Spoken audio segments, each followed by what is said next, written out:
नमस्कार, मैं हूं अंशु कुमार और आप मुझे देख रहे हैं प्राइम लाइव पर। हमारे देश में आरक्षण एक ऐसा मुद्दा है जो कभी खत्म नहीं होने वाला है, क्योंकि देश का हर नागरिक कहीं ना कहीं चाहता है कि हमें किसी तरह का आरक्षण मिले।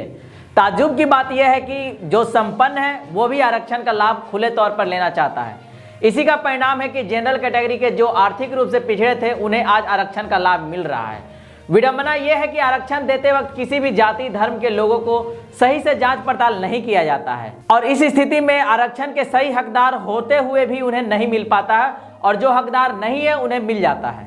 खैर, यह एक बहस का मुद्दा है। इस खबर से थोड़ा आगे बढ़ते हैं तो एक खबर हाथ लगी है और वो खबर धर्म परिवर्तन कर मुस्लिम और इस्लाम धर्म अपनाने वाले दलित के आरक्षण से है।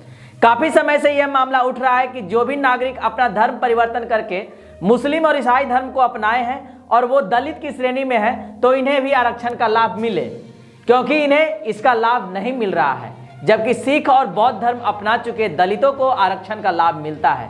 तो इन लोगों की मांग है कि इसका लाभ हमें क्यों नहीं मिल रहा है। इसी को संज्ञान में लेते हुए केंद्र सरकार की ओर से इस्लाम और ईसाई धर्म अपना चुके दलितों की सामाजिक स्थिति का पता लगाने के लिए 3 सदस्यीय आयोग गठित करने की अधिसूचना जारी करने की बात कही गई है। लेकिन इस आयोग की गठित होने के बाद यह बहस और गर्म हो गई है।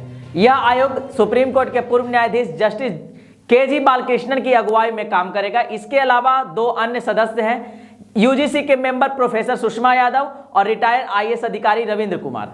इस आयोग का मुख्य काम यह पता लगाना है कि ईसाई और मुस्लिम बनने के बाद दलितों को अनुसूचित जाति का दर्जा मिलना चाहिए या फिर नहीं मिलना चाहिए। चूंकि हम सब जानते हैं कि अनुसूचित जाति में शामिल लोगों को नौकरियां और शिक्षा में आरक्षण मिलता है, तो 11 अक्टूबर को इस मामले में सुप्रीम कोर्ट के सामने अपना रुख साफ कर सकती है।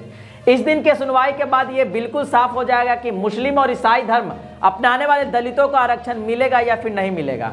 हालांकि पहले ही मुस्लिम और ईसाई को अल्पसंख्यक के आधार पर ओबीसी की श्रेणी वाला आरक्षण मिल रहा है। 11 अक्टूबर को सरकार ईसाई या मुसलमान बन चुके दलितों को आरक्षण से वंचित रखने के फैसले को चुनौती देने वाली याचिकाओं पर सुनवाई के दौरान अपना रुख जाहिर करेगी। यह मामला साल 2004 से सुप्रीम कोर्ट में लंबित है। संविधान के अनुच्छेद 341 के तहत राष्ट्रपति जातियों, नस्लों, जनजातियों या जनजातियों के समूहों को अनुसूचित जाति में शामिल करने का निर्देश जारी कर सकते हैं। 1950 में इस अनुच्छेद के प्रावधानों का इस्तेमाल कर सिर्फ अस्पृश्य और बहिष्कृत हिंदुओं को ही अनुसूचित जातियों में शामिल किया गया था, जिन्हें आज दलित कहा जाता है। लेकिन सिख समुदाय की मांगों के बाद 1956 में इस आदेश को संशोधित करते हुए इसमें अस्पृश्य और बहिष्कृत यानी दलित सिखों को शामिल किया गया। 1990 में जब केंद्र में बीपी सिंह की सरकार आई तो उसने अस्पृश्य और बहिष्कृत नव बौद्धों को भी शामिल कर लिया। उस समय केंद्र सरकार ने संशोधित आदेश में स्पष्ट किया था कि कोई भी व्यक्ति जो हिंदू, सिख या बौद्ध धर्म को छोड़कर अन्य किसी धर्म को अपनाता है वह अनुसूचित जाति का सदस्य नहीं माना जाएगा। यही वो आदेश था जिसकी वजह से मुस्लिम और ईसाई धर्म अपनाने वालों को अनुसूचित जाति का दर्जा नहीं दिया जा रहा है और वे हिंदू, सिख और बौद्ध दलितों को मिल रहे आरक्षण के लाभ से महरूम हैं।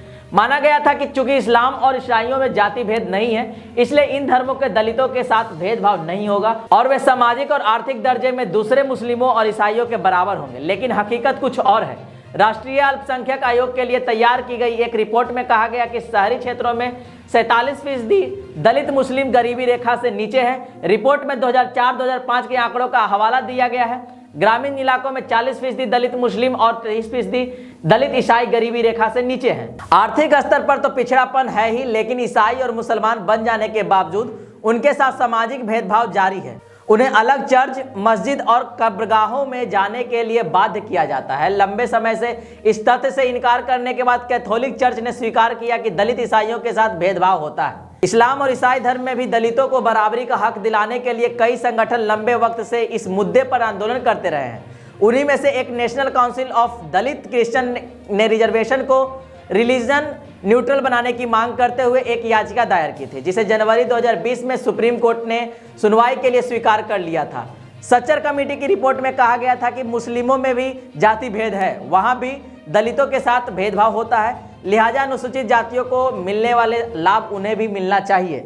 बाद में अन्य धर्मों में दलितों की पहचान और उनके हालात में सुधार के उपाय सुझाने के लिए बने रंगनाथ मिश्र आयोग ने भी लगभग यही बात कही।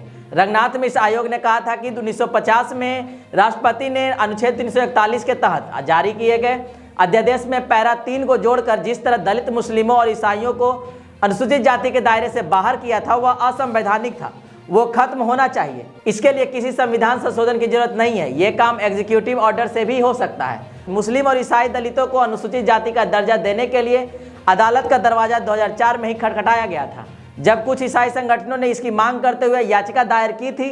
National council of Dalit council के राष्ट्रीय अध्यक्ष वीजी जॉर्ज ने कहा कि सरकार इस मुद्दे पर कोर्ट में जवाब देने के बजाय इससे बचना चाहती है। सरकार की ये कायराना हरकत है। इस मामले में अब आयोग बनाने का क्या तुक है? मोदी सरकार के इस फैसले पर अली अनवर भी सवाल उठाते हैं। वह कहते हैं कि 2019 में जब यह मामला सुप्रीम कोर्ट में आया था और इसने मोदी सरकार को रंगनाथ मिश्र आयोग की सिफारिश पर अपना रुख साफ करने को कहा, लेकिन इस सरकार ने कहा कि ईसाइयों और मुस्लिमों में कोई जाति नहीं है, इसलिए उन्हें अनुसूचित जाति का दर्जा देने का सवाल नहीं उठता है। अली अनवर के मुताबिक ये मामला टालने की कवायद है। ये मोदी सरकार का कोई पब्लिक कमिटमेंट तो है ही नहीं, लिहाजा मामला टलता रहेगा और सरकार मुस्लिम और ईसाई दलितों को यह दर्जा देने से बच जाएगी। कुछ हलकों में इस बात पर भी चर्चा चल रही है कि मोदी सरकार चुनावी फायदा लेने के लिए ये कदम उठा रही है। इस मामले में अली अनवर कहते हैं कि मोदी जी की पसमानदा स्नेह यात्रा और मुस्लिम ईसाई दलितों को अनुसूचित जाति का दर्जा देने का इरादा सिर्फ भ्रम है। बीजेपी का पितृ संगठन आरएसएस पहले ही मुसलमानों को ईसाइयों को दूसरे ग्रह का प्राणी समझता रहा है। इसकी जन्मभूमि और पुण्य भूमि की अवधारणा जग जाहिर है। अली अनवर आगे कहते हैं कि जो लोग ये समझते हैं कि मोदी इसका चुनावी फायदा लेना चाहते हैं तो वो भी गलत है, क्योंकि मुस्लिमों में दर्जन भर जातियां दलितों में आती है और ये 1% वोटरों के बराबर भी नहीं होंगी। अगर चुनावी फायदा लेना होता तो इसे लागू कर देते और फिर इसका अध्ययन कराते कि इसका फायदा किसे मिले और किसे नहीं। ये भी नहीं किया, यानी साफ है कि यह सिर्फ मोदी सरकार की भ्रम फैलाने की कवायद है। आज की वीडियो में बस इतना ही। मिलते हैं बहुत जल्द आपसे अगली वीडियो में, तब तक के लिए बने रहे प्राइम लाइव के साथ। धन्यवाद।